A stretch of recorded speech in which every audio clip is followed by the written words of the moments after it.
네, 안녕하세요. 한 주간도 평안하셨습니까? 오늘도 수요 성경 공부 성경 총론 제33강 사무엘하 21장에서 열왕기 상의 서론을 공부하도록 하겠습니다.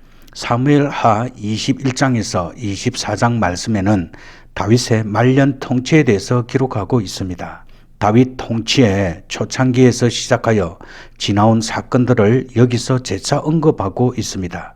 이를 통해 인간 역사를 주관하시는 하나님의 섭리와 죄는 반드시 심판하시는 하나님의 공의를 새롭게 인식시켜주고 있습니다. 사무엘하 21장에는 다윗 시대에 일어났던 3년 기근과 그 원인 그리고 블레셋과의 전쟁을 다루고 있습니다.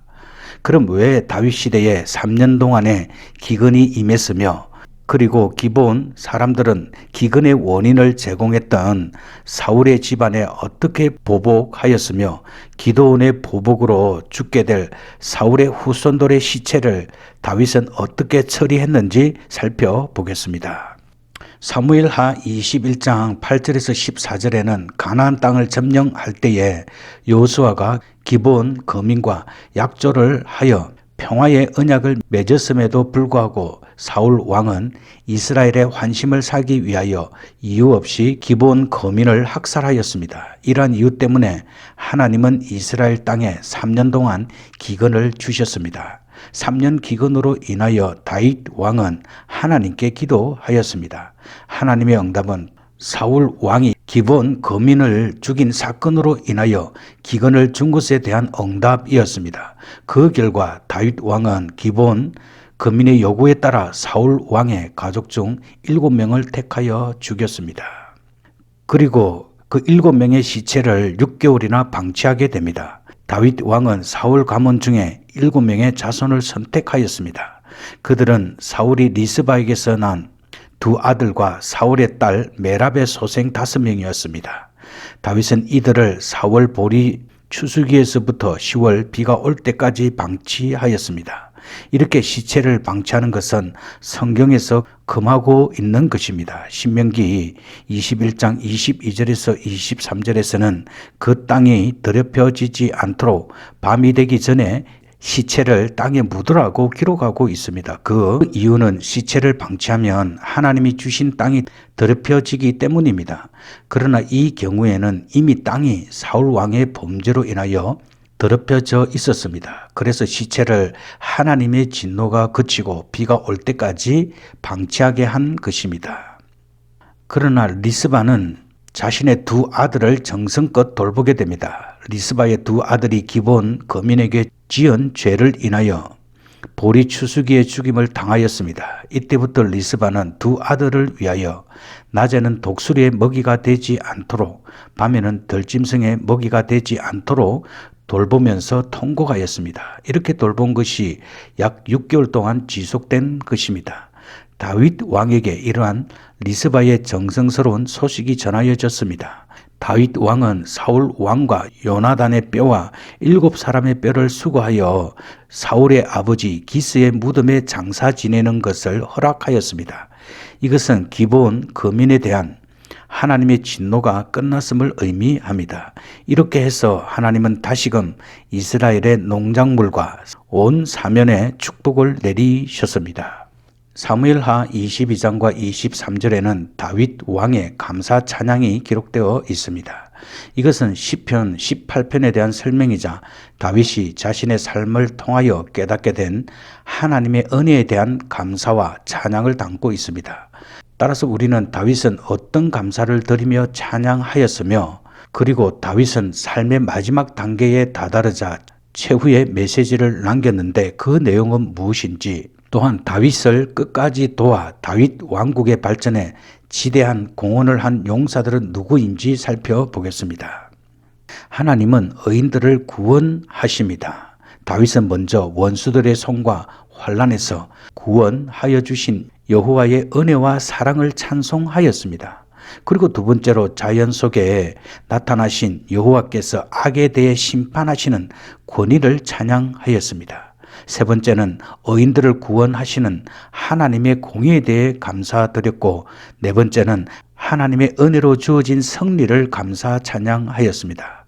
그리고 끝으로는 인생의 궁극적인 주권자가 살아계신 여호와이심을 찬양하면서 다윗은 노래를 끝마쳤습니다. 그리고 다윗은 자신의 인생 말미에 유언의 메시지를 남겼습니다. 그 내용은 자신의 죄악에도 불구하고 자신과의 언약을 신실하게 다루시는 하나님의 인애와 섭리를 고백하는 것이었습니다. 동시에 앞으로 도래하게 될 메시아 왕국을 예언하면서 의로운 통치자 그리스도를 예표적으로 증거하고 있습니다. 그리고 다윗은 자신을 도와 다윗 왕국의 확고한 설립에 큰 역할을 한 용사들의 명단을 언급하고 있습니다. 이들은 요세밧 세벳, 에르아살, 그리고 삼마 등의 세 용사와 아비베와 브라야, 그 밖에 37명의 용사들을 말하고 있습니다. 우리는 다윗처럼 감사하는 신앙이 되어야 합니다. 스플처는 햇빛을 주신 하나님께 감사할 때 하나님은 햇빛이 필요 없는 천국을 주신다고 하였습니다. 감사하는 신앙은 하나님의 섭리를 분별하는 능력을 받게 됩니다. 따라서 성도들의 삶은 감사로 일관되어야 합니다. 육신을 주신 하나님, 이 하나님께 다 같이 감사하는 성도들이 되어야 합니다. 그리고 사무엘하 22장 8절에서 20절 말씀에서 구원의 두 가지 측면을 살펴보겠습니다. 먼저는 자신을 계시하시는 하나님입니다. 하나님은 초자연적인 움직임을 통하여 자신을 계시하시기도 하시고 자연적인 요소들을 통하여 계시하기도 하십니다. 지진, 어둠, 내성은 자연적인 것을 통하여 자신을 계시하시는 것입니다. 이러한 요소들은 두 가지 기능을 합니다. 첫째는 인간들의 악함을 인하여 하나님의 무서운 진노가 임하게 됨을 보여주는 것이고, 둘째는 하나님의 권능이 자기 백성을 모든 원수들에게서 구원하기 위한 행사를 나타내기도 합니다. 이것은 사도 바울이 복음을 전파하면서 그리스도의 향기를 말하는 것과 비교할 수 있습니다. 즉 불신앙인들에게는 복음이 사망에 이르는 냄새요, 구원을 얻는 우리에게는 생명에 이르는 냄새인 것입니다. 그리고 두 번째는 택한 자를 구원하시는 하나님입니다. 하나님은 극한 어려움 가운데서 자신의 사람들을 구원하시는 분이십니다. 고난에 대하여 묘사하고 있는 구절들은 많은 물 또는 강한 원수, 재앙의 날입니다. 이 네 가지는 인간이 겪는 모든 광범위한 고난을 다 포괄적으로 포함하는 것입니다. 그러나 이러한 고통이 하나님의 구원 얻은 백성들을 압도하여 억압하지는 못합니다. 도리어 고난 가운데 하나님의 은혜가 그 백성에게는 더욱 넘치게 됩니다. 그 이유는 하나님이 주권적으로 그 택한 자들을 돌보시기 때문입니다. 이 돌보심은 세상에 그 어느 존재보다 능하시기에 빼앗을 자가 없는 완전한 돌보심입니다. 사무엘하 22장 31절에서 37절 말씀에서는 우리를 지키시는 하나님이 우리의 방패가 되심을 말씀하고 있습니다. 우리를 지키시는 원천은 하나님의 말씀과 하나님의 그 신실성에 있습니다. 하나님의 도는 완전하고 여호와의 말씀은 정미하니 저는 자기에게 피하는 모든 자에게 방패시로다 라고 사무엘하 21장 31절에서는 말씀하고 있습니다. 그러면 하나님의 지키심은 어떠한 것인지 살펴보겠습니다. 첫 번째는 하나님은 그 백성과 함께 계십니다. 하나님은 영원히 자신의 종들 배후에 계시면서 도와주시는 분이십니다. 이 하나님은 우리의 변함이 없는 바위이십니다. 그 외에 모든 신들은 환상이요 바위인 것처럼 보일 뿐입니다. 하나님의 주권이 항상 우리를 지키시는 것입니다. 이 주권은 영원토록 변개함이나 모질함이 없는 것으로 우리의 신뢰의 근거가 됩니다. 그리고 두 번째로는 하나님은 앞서 행하시는 분이십니다. 하나님은 자기의 종들이 처할 상황을 미리 가장 최선의 것으로 예비하셔서 인도하십니다. 때로는 인간의 눈에는 사방이 완전히 먹힌 것 같은 상황에 처할 수도 있습니다. 그러나 그 상황으로 인도하시는 분도 하나님이십니다. 따라서 고통과 어려움 중에도 성도인 우리는 항상 감사와 찬양의 제사를 하나님께 드려야 합니다. 하나님의 앞서 행하심을 믿고 감사하는 성도에게 하나님은 자신의 신실성을 더욱 드러내십니다. 사무엘하 24장은 다윗이 인구조사함으로 또다시 범죄하는 다윗의 어리석은 모습과 공의의 속성을 보이시는 여호와를 깨닫게 합니다. 그렇다면 다윗이 행한 인구조사가 왜 죄가 되었으며 하나님께서 다윗의 범죄에 대해 징계하시고자 제시한 형벌은 무엇이며 다윗은 어느 형벌을 택했으며 그리고 다윗은 재앙을 그치게 하고자 무엇을 하였는지 살펴보겠습니다. 먼저 다윗의 교만과 죄의 대가에 대해서 살펴보겠습니다. 다윗이 행한 인구조사는 겉으로는 군사적 정비가 목적이었으나 실질적으로는 이스라엘의 번영이 자신의 공력임을 내세우기 위한 다윗의 교만한 마음의 발로였습니다. 또한 민족의 안위를 여호와께 맡기지 않고 군사적인 힘으로 지키고자 하는 불신앙적 태도였습니다. 결국 이는 하나님의 은혜를 망각하는 배은망덕하고 교만한 죄였습니다. 이에 하나님은 적극적인 징계를 정하시고 다윗에게 그 형벌을 선택하라고 하셨습니다. 하나님이 제시한 형벌은 7년간의 기근과 석 달 동안 대적에게 쫓기는 것과 그리고 3일 동안 이스라엘의 온 지역의 온역이었습니다. 다윗은 시기적으로 가장 짧은 3일 동안의 온역을 택하였고 이로 인해 7만 명이 목숨을 잃었습니다. 다윗은 이러한 재앙을 그치게 하기 위해 아라우나의 타작 마당과 소를 은 50세겔에 사서 타작 마당에서 여호와를 위하여 단을 쌓고 번제와 화목제를 드렸습니다. 그 결과 재앙은 끝나고 말았습니다. 이는 바로 희생 제물이 되신 그리스도를 잘 나타내 보여주고 있습니다. 훗날 솔로몬이 성전이 건축된 아라우나의 타작 마당에서 드린 다윗의 제사는 온 인류의 죄악을 속량하시기 위하여 희생제물이 되신 그리스도를 예표하는 사건이었습니다.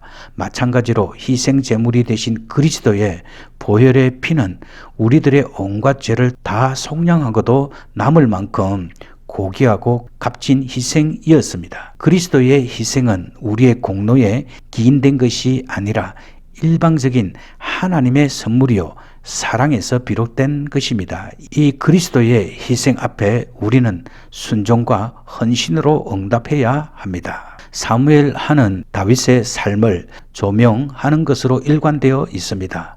특별히 성전이 건축될 장소에서 제사를 드리는 다윗의 모습은 앞으로 다윗의 후손으로 오신 참 성전 대신 메시아의 도래를 예고하기에 충분하였습니다. 또한 재앙을 멈추시는 하나님의 섭리 속에서 한번 택한 백성은 끝까지 책임지시며 한번 체결한 언약은 영원토록 지속하신다는 사실을 알 수 있습니다.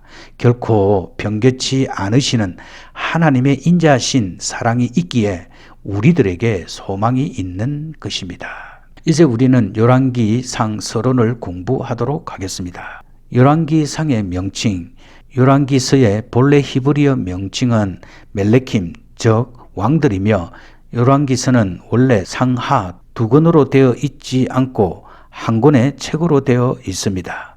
열왕기란 명칭에 맞게 이 책들은 솔로몬 왕에서부터 마지막 시드기야 왕까지 유다와 이스라엘 백성들의 생애를 통해 일어난 사건들을 기록한 것입니다. 열왕기의 저자와 기록 연대를 살펴보겠습니다. 열왕기의 저자가 누구인가 하는 것은 아직도 정확히 알 수가 없습니다. 일반적으로 유대 전성 탈무드는 예레미야가 저자라고 말하지만 반대의 학설도 상당히 많이 있습니다. 열왕기는 주전 586년 유다가 멸망하고 모두 바벨론 포로로 끌려가고 남은 사람들이 유린되었던 후부터 주전 357년 1차 바벨론 포로귀환이 일어나기 이전에 어느 시기, 즉 주전 586년에서 537년 사이에 어느 시기에 기록된 것으로 추정됩니다. 그리고 열왕기의 배경은 사울의 즉위로 시작된 이스라엘 신정 왕국은 다윗과 솔로몬 시대에는 번영하였으나 곧 3대를 넘기지 못하여 남과 북으로 분열되었습니다. 다윗 언약을 간직한 남왕국 유다와 그리고 10지파로 구성된 북왕국 이스라엘도 몇몇 선한 왕들의 시대를 제외하고는 하나님 앞에 내내 타락하여 하나님의 선택된 백성으로서의 모습을 상실하였습니다. 그리하여 하나님은 계속적으로 당신의 선지자들을 이 땅에 세우셨고 위로와 경고의 말씀을 주셨습니다. 그러나 끝내 회개하지 않는 이스라엘을 향하여 진노의 심판을 행하시게 되었습니다. 그 결과 북왕국 이스라엘은 주전 722년 아수르에게, 남왕국 유다는 주전 586년 바벨론 제국에게 각각 함락당하였습니다. 열왕기의 내용은 전반부에서는 택한 민족으로서의 이스라엘의 권세나 번영이 절정에 달하고 있음을 알 수 있습니다. 다윗 왕이 여러 전쟁을 성공적으로 끝냄으로써 국경은 크게 확장되었고 에돔, 모압, 암몬 같은 변경 국가들의 많은 영토가 이스라엘의 지배하에 놓이게 되었습니다. 이 세력은 솔로몬의 통치 기간까지 계속 유지되었습니다. 솔로몬은 전쟁을 치른 경험이 적지만 그의 통치는 내적으로 견고한 나라를 구축해 나갔습니다. 그의 통치 기간 동안 건축한 성전과 그의 궁전은 이웃 열방들로부터 부러움을 샀습니다. 후반부인 12장부터 이스라엘은 점점 기울기 시작하는데 솔로몬의 우상 숭배 허용과 지나친 세금 정책은 백성의 불만을 사게 되었고 그가 죽은 후 르호보암 때 두 나라로 분리되어 분열 왕국이 시작되었습니다. 10지파로 구성된 이스라엘은 우상 숭배를 토대로 세워졌기에 급격히 악화되었습니다. 왕비 이세벨은 바알 신앙을 이스라엘의 종교로 공인하기에 이릅니다. 또 이세벨의 악한 딸 아달랴가 유다의 여왕으로 앉게 되자 유다의 영적 생활도 파괴되기 시작합니다. 전체적으로 전반부에는 성전 건축, 성전 예배를 중심한 신정 정치를 부각시킴으로써 후반부에 분열 왕국 시대에 부패한 세속 왕정의 타락상과 분명한 대조를 이룹니다. 왕국 분열이나 패망의 원인이 국력의 쇠퇴로 인한 것이 아니라 우상 숭배로 인한 사실을 집중적으로 부각시키고 있으며 단순한 역사 사실의 나열이 아닌 여호와 신앙의 가부, 즉 여호와를 따르고 여호와를 따르지 않느냐에 따라 역사가 결정된다고 하는 특수한 관점에서 역사를 저술하고 있습니다. 그리고 구속사적 의미를 살펴보겠습니다. 열왕기 속에 나타난 이스라엘의 역사는 하나님의 구속사 전개 섭리에 새로운 일면을 드러낸 점이 많습니다. 이 기간 동안 하나님께서는 하나님과 그의 선민과의 관계를 왕과 백성의 관계로서 계시하셨을 뿐만 아니라 다윗 언약을 통하여 장차 하나님과 그의 백성이 영원히 함께 거하게 될 메시아 왕국의 특성을 어느 때보다 더 명료하게 계시하셨습니다.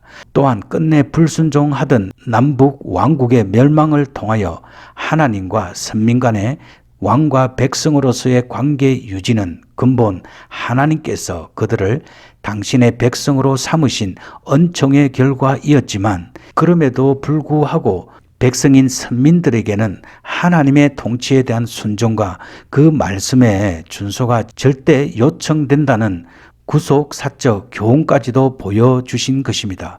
왕정시대를 통하여 선민된 이스라엘 백성들은 계속 불순종하였지만 하나님께서는 한 번 택한 이스라엘을 성실하게 보호해 주신다는 사실입니다. 이러한 하나님의 사랑은 이스라엘 왕국의 멸망에 그치지 않고 바벨론 포로기를 거쳐 신약 시대까지 이루고 있습니다. 그리고 열왕기와 다른 성경과의 연관성을 살펴보겠습니다. 열왕기와 역대기의 대부분의 장들은 이스라엘과 유다의 왕국 시기의 사건들과 연관되어 있습니다. 열왕기와 역대기는 전체적으로 같은 시대의 것을 나타내고 있지만 그 내용은 각각 다른 관점에서 쓰여졌습니다. 열왕기와 역대기와의 관계는 요한복음과 공관복음과의 관계와 비슷합니다. 둘 다 동일한 사건을 기록하고 있지만 그러나 열왕기와 공관복음은 소견이나 해설면에 더 많은 것을 기록하고 있습니다. 또한 왕국 시기 동안에는 선지자들의 영향이 컸음을 인식해야 합니다. 분열 왕국 시기의 전반부에 나타난 선지자들은 구약에 어떠한 예언서도 쓰지 않았습니다. 이 가운데 엘리야와 엘리사도 포함됩니다.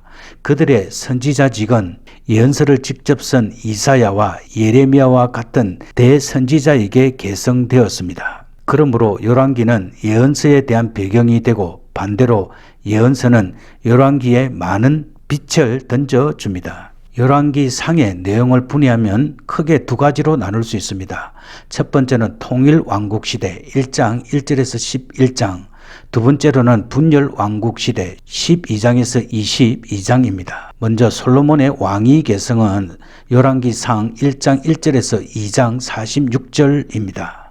솔로몬 왕의 통치는 3장 1절에서 8장 66절입니다. 그리고 솔로몬의 타락과 징계는 9장 1절에서 11장 43절입니다. 그리고 열왕기상 12장 1절에서 14장 31절 말씀에는 남북 분열의 과정을, 그리고 15장 1절에서 24절 말씀에는 두 왕의 남유다 통치를, 그리고 15장 25절에서 16장 28절 말씀에는 다섯 왕의 북이스라엘 통치를, 16장 29절에서 22장 40절 말씀에서는 아합의 북이스라엘 통치를, 22장 41절에서 50절 말씀에는 여호사밧의 남유다 통치를, 그리고 22장 51절에서 53절에서는 아하시아의 북이스라엘 통치를 기록하고 있습니다.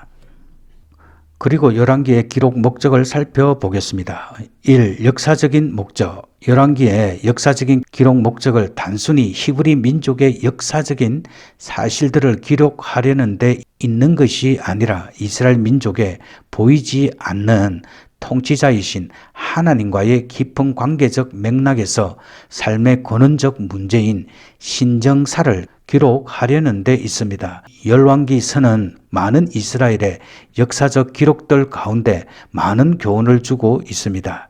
이스라엘 민족이 흥하고 번영을 누렸던 것은 하나님에 대한 신실한 신앙과 순종의 결과이며, 반면에 나라가 쇠퇴하고 패망하게 된 것은 여러 왕들을 비롯하여 백성들이 하나님 앞에 범죄하고 우상 숭배한 결과임을 말해주고 있습니다. 이 교리적 목적, 하나님의 선지자로서 자신의 사명에 충실했던 열왕기 저자는 자기 나라의 역사 속에서 하나님의 도우심이 크게 나타났음을 가르쳤습니다. 그리고 율법의 약속과 경고들이 하나도 어김없이 성취된 사실을 기록함으로써 백성들이 순진하던 옛 신앙과 순종의 자세로 돌아갈 것을 역설하였습니다. 뿐만 아니라 함께 포로되어 온 유대 민족들에게 하나님께서 모세를 통하여 세우신 그들과의 언약을 준수하고 유일하신 하나님을 끝까지 섬기며 살 것을 권면하고자 하였던 것입니다. 3. 기독론적 목적. 열왕기가 쓰여진 궁극적인 목적은 하나님의 법, 곧 신명기적 율법과 모세의 율법의 완전한 성취이신 그리스도를 믿고 따르라는 것입니다. 그리고 하나님 나라의 통치 법칙을 이스라엘 역사의 왕정과 백성들의 삶을 통해서 나타내려는 것입니다. 그리고 열왕기의 특징과 구조를 살펴보겠습니다. 열왕기의 특징은 크게 두 가지로 나누어 생각해 볼 수 있습니다. 첫째, 열왕기 본문에 나타난 이스라엘 역사의 핵심부를 신명기적 신학의 관점에서 조명하고 있다는 것입니다. 즉 이스라엘의 역사는 여호와 하나님의 계명에 대한 순종과 불순종으로 이루어진 역사이며, 또 그것은 궁극적으로 세계를 통치하시는 하나님의 법칙을 의미하고 있습니다. 따라서 열왕기서는 그 어떤 계명보다 우상 숭배에 대한 계명을 크게 부각시키고 있으며 우상 숭배를 가장 극심한 죄악으로 단정하고 있습니다. 이러한 관점에서 신명기와 동일한 맥락을 이루며 그 문체에 있어서도 거의 일치를 보이고 있습니다. 둘째, 열왕기와 역대기를 비교 검토해 볼 때 마치 공관복음과 요한복음의 관계처럼 동일한 사건을 기록하고 있습니다. 역대기에서는 성스러운 계통적 역사, 즉 정통적 역사를 서술하고 있는 반면에 열왕기서에서는 이스라엘 민족의 정치적, 왕권적 흥망성쇠를 비교적 적나라하게 사실적으로 서술하고 있습니다. 열왕기의 구조, 일반적으로 열왕기 상전반부에는 솔로몬 왕의 통치에 대한 기록이고 후반부는 백성들의 불순종과 환란을 기록하면서 남북 두 왕국을 번갈아 서술하고 있으며 엘리야의 사역을 부각시키고 있습니다. 반면 열왕기 하의 첫 번째 부분이 분열 왕국의 약 130년간의 역사를 말하고 있다면 후반부에서는 남왕국 유다의 135년간의 역사를 언급하고 있습니다. 그리고 열왕기에서 중요한 것은 솔로몬의 통치입니다. 신정국가의 본질은 평화이며 신정국가의 가시적인 표현은 성전입니다. 그러므로 성전이 솔로몬에 의하여 건축된 것은 평화를 의미하는 이름을 가진 그에게 합당한 일이었습니다. 열왕기에 묘사된 솔로몬의 모습은 솔직하고 정확하며 그의 왕국에 위대했던 사실들의 묘사는 고고학적 발견에 의하여 한층 더 확실히 입증되고 있습니다. 솔로몬은 여호와를 예배함에 있어서 처음에는 열심이었으나 말년에 이르러서는 이방 여인을 첩으로 삼으며 여호와의 성전을 우상 숭배의 터전으로 만들었습니다. 이에 대해 일부 신학자들은 열왕기서의 저자가 솔로몬의 성전 건축을 칭찬하고 있으나 반면 솔로몬이 신명기적 율법을 위반한 것에 대해서는 특히 우상 숭배에 대해서 분하게 여기고 있다고 주장하고 있습니다. 이제 열왕기서가 주는 의미를 살펴보겠습니다. 열왕기서는 신정국가의 역사가 바벨론 포로 당시까지 계속된 것을 기록하려 하고 있습니다. 유다 왕은 사무엘하 7장 12절에서 16절에서 다윗에게 베푸신 약속을 따라 연단을 받았고 북쪽 이스라엘 왕들은 모두 정죄를 받았으니 이는 이스라엘을 죄에 빠뜨린 느밧의 아들 여로보암의 죄가 그들 후손에게도 계속하여 임하였기 때문입니다. 그리고 열왕기서는 초기의 역사적 선지자주의를 연결시키는 책으로서 엘리야와 엘리사의 예언적 사명을 대단히 강조하고 있습니다. 남쪽 유다 왕국에 관해서는 다윗의 표준에 충실했던 왕들을 특히 저자가 강조하고 있습니다. 그러나 하나님께서는 정죄할 일이 있으면 분명히 정죄하였다는 사실과 또한 포로된 것도 하나님의 징계였다는 사실을 저자는 분명히 밝히고 있습니다. 네, 오늘도 성경 공부하느라 수고 많이 하셨습니다. 이제 기도하도록 하겠습니다. 살아계신 하나님 아버지, 오늘 우리는 다윗의 말년 통치를 살펴보았습니다. 하나님 아버지, 다윗은 참으로 감사하는 사람이었습니다. 하나님께서 원수들의 손과 환난에서 구원하여 주신 하나님의 은혜에 대해서, 하나님의 사랑에 대해서 다윗은 찬송하였습니다. 하나님 아버지, 우리들도 항상 이 험한 세상을 살아가면서 하나님께서 베풀어 주신 은혜와 사랑을 찬양하며 주님의 이름을 높여드리는 저희들이 될 수 있도록 주께서 도와주시고, 하나님께서 주신 은혜로 승리하였음을 항상 감사하고 주님의 이름을 높여드릴 수 있도록 주께서 도와주시옵소서. 하나님께서 이 세상 속에 살아가는 저희들에게 항상 방패가 되어 주셔서 하나님의 돌보심을 우리의 삶 속에 더욱 넘치게 은혜로 역사해 주시옵소서. 주님, 저희들이 죄에 빠지기 쉽습니다. 주님께서 친히 우리들의 손을 잡고 이끌어 주셔서 넘어지지 않는 신앙이 될 수 있도록, 그리하여서 하나님의 신실하심이 우리의 삶 속에 더욱 드러날 수 있도록 주께서 인도해 주시옵소서. 하나님, 오늘도 당신의 섭리와 사랑 가운데 살아가게 됨을 이 시간에 감사드리며 주 예수 그리스도의 귀하신 이름으로 기도드립니다. 아멘. 네, 오늘도 성경 공부하느라 수고 많이 하셨습니다. 편안한 오후 시간 되시고요. 또 다음 주에 공부하도록 하겠습니다. 샬롬.